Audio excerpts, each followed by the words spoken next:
Good morning అండి. సమాజంలో మనశ్శాంతి కరువైపోయి చాలామంది కొట్టుమిట్టులాడుతున్న కుటుంబాలే మనకు చూస్తూ ఉంటాం ఫ్రెండ్స్.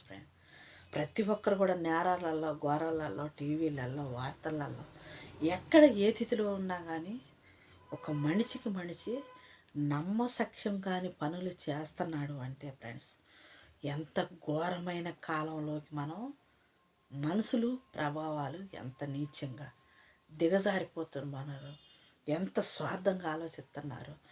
ఒక మనిషి ఎంత నీచానికి వాడుకొని వదిలేసేది కాకుండా, లేదా అక్రమంగా అన్యాయంగా బలి చేసేది కాకుండా, ఇంకా శరీర అవయవాలతో కూడా ఫ్రెండ్స్ కచ్చలతో కలతలతో వాటిని ఏ రకంగా అంటే చెప్పుకోలేని విధంగా ఫ్రెండ్స్ ఒక ఆడదాని మీద ఒక మగోడు చచ్చిపోయిన తర్వాత కూడా తన మాంసంతో కూడా కచ్చి తీర్చుకునేంత స్వార్థంగా ఉంటుండడం అంటే ఫ్రెండ్స్ అది ఎంత అవమానాలకి అన్యాయానికి సమాజం మారిపోతుందో, ఒకరిని చూసి ఒకరు ఎంత నీచంగా నేర్చుకుంటున్నారు, ఏ ప్రభావాలు వాళ్ళపై పడి అంత కఠినంగా మారుతున్నారు మనుషులు అనేవాళ్ళు. ఏదన్నా చిన్న దెబ్బ తగిలితేనే అయ్యో పాపం అంటమే రాతి గుండెల్లాగా తయారైపోయి ఆడదాన్ని, అమ్మతనాన్ని, తల్లిగా ఉండవలసిన దాన్ని, అండగా ఉండవలసిన దాన్ని, ఆదరించవలసిన దాన్ని, కష్టం వస్తే తోడుంటాడు అన్న భర్తే బలి చేస్తుంటే ఫ్రెండ్స్ ఏ బంధాలు మాత్రం శాశ్వతంగా ఉంటాయి. ఏ బంధం నమ్మి మనశ్శాంతిగా బ్రతుకుతుంటారు. తప్పులు ఒప్పులు అందరూ చేస్తుంటారు. సరిదిద్దుకోలేని తప్పు కొంతమంది చేస్తుంటారు. పక్షాతాపం లేని వ్యక్తులు ఫ్రెండ్స్ సమాజంలో చాలామంది ఉంటారు. మన కళ్ళ ముందే ఉంటారు, మనతోనే ఉంటారు, మన కుటుంబ సభ్యుల్లోనే ఉంటారు. ఏడదాకో ఎందుకు మొన్న భార్యను చంపి మాంసం కోసి కుక్కర్లో ఉడకబెట్టి పొడి చేసి అంత నీచమైన మనుషులు కూడా మనతోనే ఉన్నాడు కదా, వాళ్ళ కుటుంబ సభ్యులతో ఉన్నాడు కదా.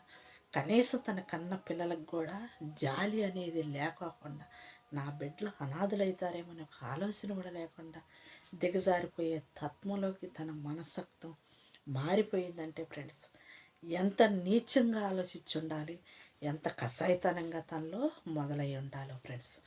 ఏ మగవాళ్ళైనా కానీ అలాంటి మూర్ఖ ఆలోచనలు, మూర్ఖపు సావాసాలు మూర్ఖులుగా మారకూడదు ఫ్రెండ్స్. ఎందుకంటే అలాంటి వ్యక్తులు సమాజంలో ఉంటే సమాజానికి హానికరం. ఇంకొక ఆలోచన ఎన్నాళ్ళ మట్టి ఎప్పటికీ కూడా ఏ రాష్ట్రాలలో, ఆంధ్ర తెలంగాణ ఏ రాష్ట్రాలలో కూడా ఇలా చంపిన తర్వాత ఇలా స్వార్థంగా ఉడకబెట్టాలి, పొడి చేయాలి, బకెట్లోకి ఎత్తుకోవాలి, చెరువులలో పోయాలి, ఆధారాలే లేకుండా తప్పించుకోవాలని ఒక నీచమైన ఆలోచనలో చేసే తత్వం మనిషి మగోడు మనసు లేనివాడు అంటే ఇప్పుడే ఒకడిని చూస్తున్నాం కాబట్టి ఇంకా అంతకాడికి ఎంతమంది తయారవుతుంటారు. ఇప్పుడు దాకంటే చాలామంది గోన్సన్సుల్లాగా చంపి పెట్టేవాళ్ళు, కొంతమంది చంపి సూట్ కేసులల్లో పెట్టేవాళ్ళు, కొంతమంది చంపి డబ్బులల్లో పెట్టేవాళ్ళు, రకరకాలుగా చూస్తున్నాం. ఇప్పుడు భార్యని కనీసం శవంగా కూడా మిగల్చుకోకుండా కన్న వాళ్ళ కన్నీటిని కనీసం చూసుకొని శవాన్ని కూడా లేకోకుండా అంత దిగజారిపోయే తత్వాన్ని స్వార్థంతో ఆ తల్లిదండ్రులు ఎలా కనివని భూమి వినేశారు దేవుడికే తెలియదు కదా ఫ్రెండ్స్. అలాంటి నీచమైన ఆలోచనలకి మారే మనుషులు ఉన్నప్పుడు, చేస్తున్న పనులు ఉన్నప్పుడు, ఏ జీవితాల్లోనైనా ఎప్పుడైనా ఎవరినైనా గుర్తించాలన్నా, తప్పించుకోవాలన్నా, సావు నుంచి నువ్వు నీ పిల్లలు బయటపడాలన్నా ఫ్రెండ్స్ అది కష్టం కావచ్చు, నష్టం కావచ్చు. ఎప్పుడైతే మార్పులు మొదలవుతున్నాయో, ఎప్పుడైతే మంచిగా వండుకుంటానే జీవితంలో కొంతమంది నటిస్తూ ఉండేవాళ్ళు, నమ్మకం లేకోకుండానే కొంతమంది సంసారం చేసేవాళ్ళు, నమ్మకం కోల్పోకోకుండానే కొంతమంది వాడుకొని వదిలేసేవాళ్ళు ఉంటే, కొంతమంది వాడుకొని ప్రాణాలు తీసేవాళ్ళు ఉంటారు. ఎంత దిగజారిపోయేతనం అండి. రాను రాను రాను రాను ఫ్రెండ్స్ ఎక్కడ ఏ అరాచకాలు జరిగినా కానీ, ఏ అన్యాయాలు జరిగినా కానీ ఒకదాని బట్టి ఒకటి జరుగుతున్నాయి కాబట్టి మర్చిపోతున్నాం, మాసిపోతున్నాయి, గతం అయిపోతుంది. కానీ నేరాలు ఘోరాలు మాత్రం రోజుకొక చరిత్రలోకి మారుతూనే ఉండాలి. రోజుకొక రకమైన సాగుని సమాజానికి పరిచయం చేసే మగవాళ్ళు ఈ సమాజంలో ఉన్నప్పుడు, ఆడవాళ్ళు ఉన్నప్పుడు ఫ్రెండ్స్ ప్రతి ఒక్కరు కూడా అర్థం చేసుకోనండి. ఎవరి తప్పు ఎవరిది ఒప్పు, ఎవరిది రైటు ఎవరిది రాంగ్ అంటానికి లేదండి. శనికావేశంలో మీరు చేసే పని ఎంత దారుణమైనదో ఫ్రెండ్స్, చేసేటప్పుడు మాత్రం ఒక్కసారి ఆలోచించండి.